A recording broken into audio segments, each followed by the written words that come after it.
hype the damn football. Grab their legs and pull it. Like, I don't know. What will help you guys? What's the analogy y'all need?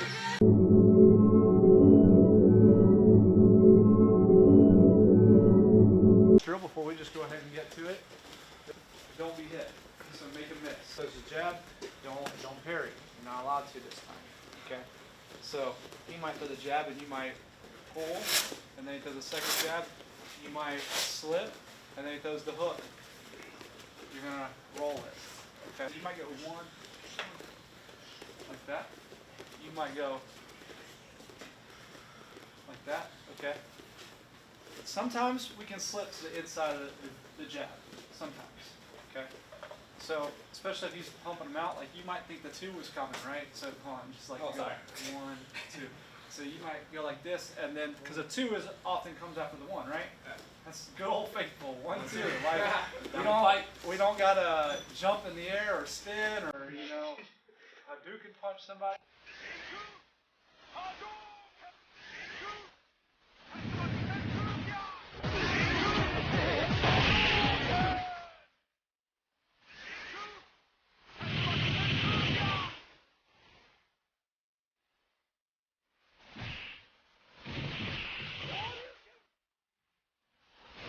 Like that, like just the good old-fashioned 1, 2. So it's normal for you to think like after you slip to the outside, oh, I'm going to go to the inside, right? So when you go that way, it's okay if you landed here because he didn't throw the 2, so it didn't eat your face, Okay, so let's get a little bit more of like a 70% kind of comp speed. The person who's it's being done to, the uke, like you're not giving 70%, okay? All right, let's go. 1, 2, 3. Yeah, we want a Jesse James Wallace. We don't want a Tim Rhodes who actively stops my moves. Yo, and see, I'm different. Like I'm built. We could roll all day. I can roll all day. Like I have a good tank on the ground. When I start standing up, I throw a couple punches, and I'm just like sucking wind. And he knows it, and he would just like lay into me. When I would come into him, then he'd hit that double leg, and he would rest on top of my guard, and just like hold. Yep. All right, that's enough of training. Let's get to the fight. Like we'll kind of pause it. And we'll talk about what happens in it. And I'm on my phone, so hopefully I don't really mess this up. We're not going to do any sound, but. Oh, look how much of that right away, right in the nuts, you dirty bastard. He was so damn skinny. Holy shit. Yeah. What did they cut out the whole? Yeah, the rest period. Oh my god. Yeah, because it was where all the rednecks are screaming at me. How did our body move? What? No, you guys are thinking technical. I'm concepts. Spine in alignment. That's part of a technique. Push and pull. Push and pull. We're like pushing, pulling, pushing, pulling. You see? I'm pushing, pulling, pushing, pulling, pushing, pushing. If I had to go back down to single, pulling. You see, push, pull, push, pull. That's how we're keeping people off balance all the time. And like the people that had me do it to them, you could really feel like, oh, fuck, so it takes time to get like this on a really fine level, but that's what it is. So if like yours didn't look like mine, that's okay. Like you just got to practice that, but I want you to get that reoccurring theme. You don't like doing too much stuff on the feet. I get it. It's hard.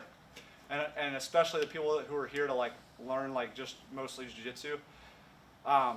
I want you guys to be ready like out there, and like doing one class like this makes you significantly more prepared than 80+% of people out there. But I want you guys to have this so like you need to tussle around the feet, get your balance right, but you can just take the concepts that we did today, this push, pull, and always out of balance, and apply it to the ground too.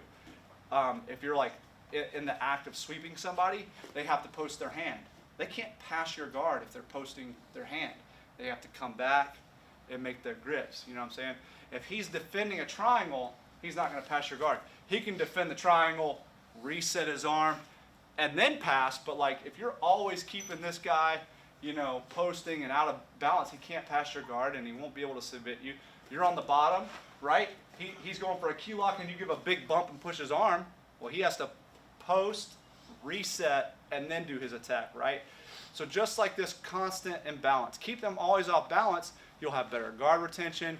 You'll be able to survive longer on the ground without being submitted, and be able to escape some of these bad spots. And then it's very obvious from what we did on the feet. That's how we're able to take somebody down, okay? Or keep them from accessing certain tools or weapons of opportunity that might be around, like a rock or ball. Like, if they're always like this, they don't have too many options, okay?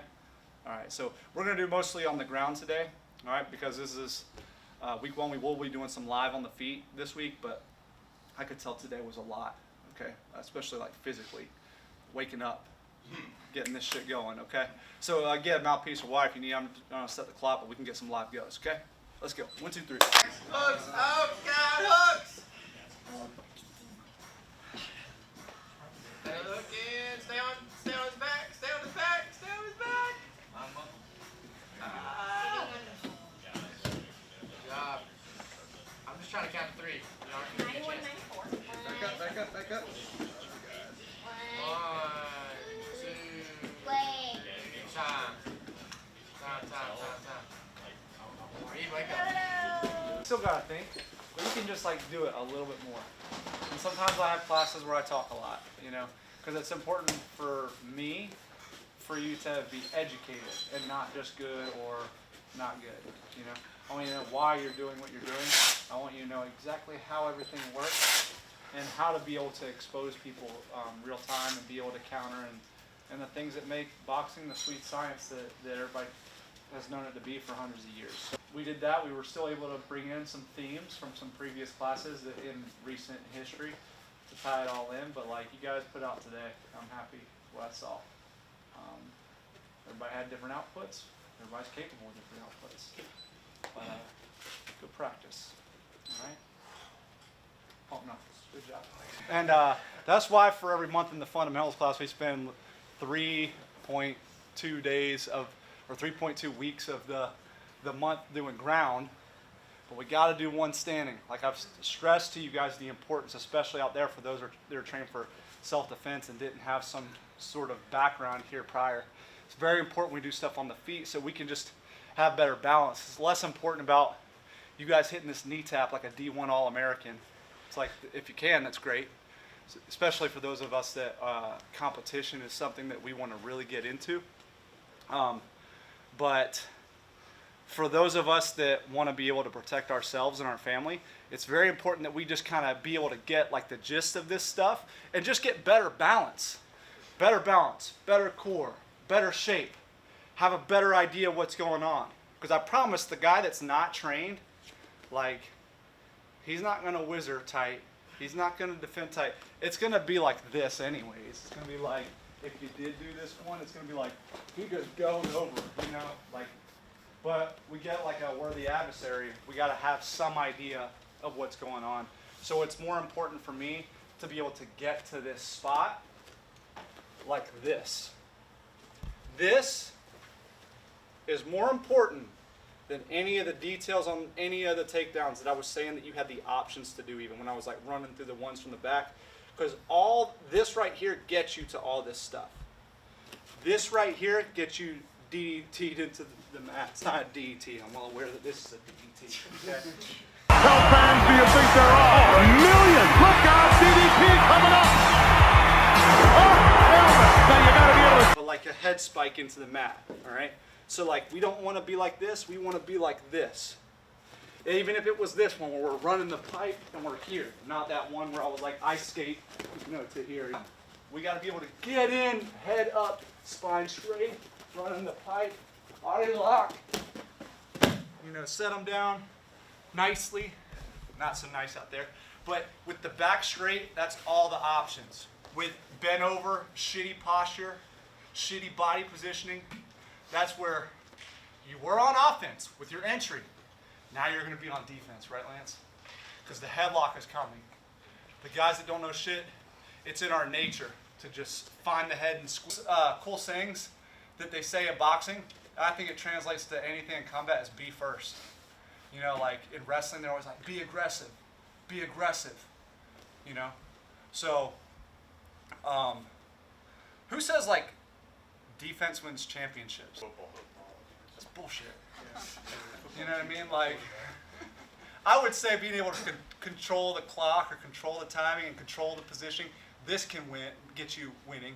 But being on defense in combat, it's not good. Like I don't know too many examples where maybe like there were some war fighters or history of war where they were like, yeah, the plan was to be on defense for as long as possible. About that for a moment. So like with this, like we need to be able to be first, get on offense in a troublesome situation, but in order to be on offense, we got to have good fundamentals, positioning in our body, okay? So I know I just talked a lot, but that's how important that is for me, for you guys to understand that. Okay, so practice these entries, get good at these entries, and all those other cool takedowns will make themselves very available to you, okay? And if you want to go more detail on some of those takedowns, then that's like open mat questions, or you're just going to have to wait till next month when we do some more standing stuff, okay?